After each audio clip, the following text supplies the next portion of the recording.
companies talking about what they've done, how they've succeeded. And OTC Markets is sponsoring this event with the IR Society, PR Newswire, and our guests from EasyJet and Sherman and Sterling.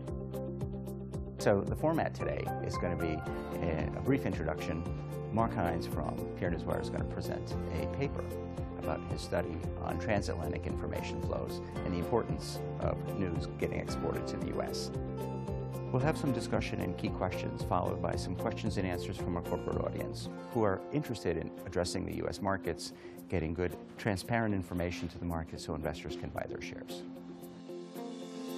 I find it's very interesting to learn the detailed work PR firms or professionals do to help to promote the shares. Most of my clients are small, medium cap, so they usually have small budget in terms of spending and investing in the communication with the shareholders. I think if they got to know what the PR professionals do exactly, the efforts spent, they probably will consider, and this will get into a circle and everyone will benefit.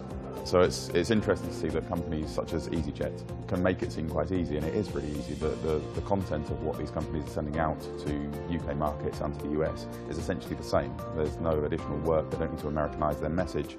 The difference is where they're sending it and who they're targeting.